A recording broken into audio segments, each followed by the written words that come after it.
గురుగారు, శివునికి నలుగురు భార్యలని శ్రీనాథుడు పేర్కొన్నాడు. ఇందులో ఆంతర్యం ఏంటో తెలియజేస్తారా? చమత్కారంగా శ్రీనాథ మహాకవి భీమేశ్వర పురాణము అని ఒక గొప్ప కావ్యం రాశాడు. అందులో చెప్పినటువంటి పద్యం ఇది. గౌరీ ఒక్కతే, ఆకాశ గంగ ఒకతే, కాశీ ఒకతే, దక్షిణ కాశీ ఒకతే. నలుగురు భార్యలట శివుడికి. గౌరీ ఒక్కతే పార్వతీదేవి ఒకరు, ఆకాశ గంగ ఒకతే చక్కగా నెత్తి మీద ఉన్నటువంటి గంగమ్మ ఇంకొక భార్య. కాశీ ఒకతే, కాశీ పట్టణం శివుడికి ఇంకొక భార్యట. కాశీ ఒకతే, దక్షిణ కాశీ ఒకతే. దక్షిణ కాశీ అంటే ద్రాక్షారామం. ద్రాక్షారామం కూడా శివుని భార్య. ఈ నలుగురి భార్యల్లో లోకనాయకుడు శంభుడు రాణివాసము చేసి అనురాగ రసంబు పేర్మి అంటాడు, పద్యాన్ని ముగిస్తాడు. లోకనాయకుడు ఆ శంభుడు, ఈ నలుగురు కూడా ఆయనకి రాణులు అని చెప్పారు. ఇక్కడ మనకి అనిపిస్తుంది ఏంటండి, శ్రీనాథుడు అంతటి గొప్ప శివభక్తుడు, శివుడు అర్ధనారీశ్వరుడు, ఆయనకు ఉన్నటువంటిది ఒక్కరే భార్య కదా అని మనం చెప్పుకుంటామే. వాగర్ధావివ సంపృక్తో వాగర్ధ ప్రతిపత్తయే జగతః పితరౌ వందే పార్వతీ పరమేశ్వరౌ. పార్వతీ పరమేశ్వరులనే మనం తల్లిదండ్రులుగా తలుచుకుంటామే. అటువంటి శివుడికి నలుగురు భార్యలు. ఇంకొక కవి చెప్తే మనం పట్టించుకోక్కర్లేదు, కానీ శ్రీనాథుడు అంతటి వాడు చెప్పాడు. ఆయన చెప్పాడంటే దానికి ప్రామాణికం ఉండాలి. ఎందుకంటే ఆయన ఈశ్వరార్చన కళాశీలుడు, మహాశివభక్తుడు. అంటే ఇక్కడ ఆయన ఉద్దేశం ఏంటంటే, నిజానికి పార్వతీదేవి ఒక్కతే శివుడికి భార్య. మరి నలుగురని ఎందుకు చెప్పారు అని అంటే, ప్రేమ పాత్రుల స్థానాలు. భార్యని ఎంత ప్రేమగా చూసుకుంటాడో, పార్వతీదేవిని ఎంత ప్రేమగా శివుడు చూసుకుంటాడో, ఆ రకంగానే మిగతా 3 ప్రదేశాలని కూడా అంత ప్రేమగా శివుడు చూసుకుంటాడట.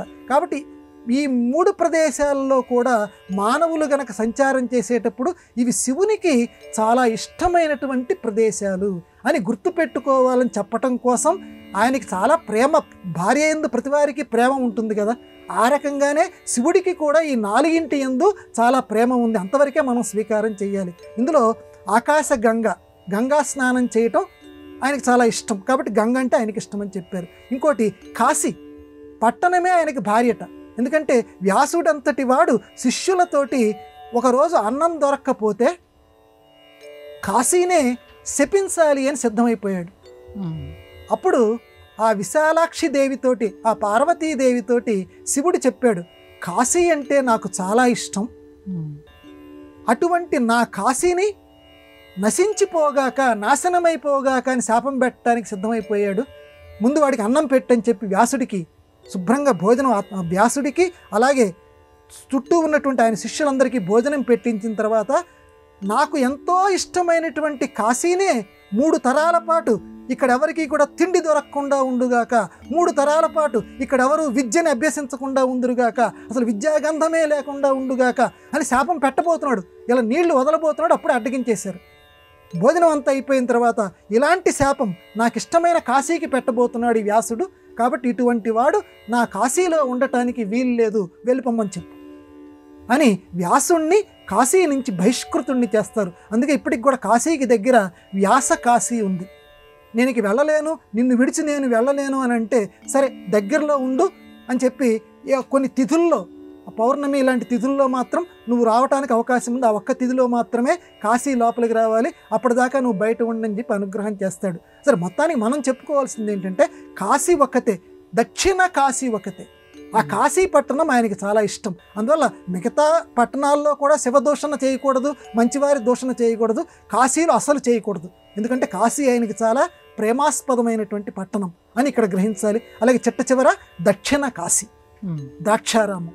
అక్కడ ద్రాక్షారామం కూడా అటువైపు ఉత్తరం వైపు కాశీ ఎంత గొప్పదో, ఇటు దక్షిణ కాశీ కూడా శివభగవానుడికి అంత చాలా ఇష్టమైనటువంటి క్షేత్రం ద్రాక్షారామం. కాబట్టి అక్కడ కూడా మిగతా చోట్లల్లో అసలు చేయకూడదు. ఆ దక్షిణ కాశీలో కూడా ద్రాక్షారామంలో కూడా ఎటువంటి చెడ్డ పనులు చేయకూడదు, చెడు ఆలోచనలు అసలు పెట్టుకోకూడదు. ఎందుకంటే శివుడికి చాలా ఇష్టమైనటువంటి ప్రదేశం అని మనం గ్రహించాలి.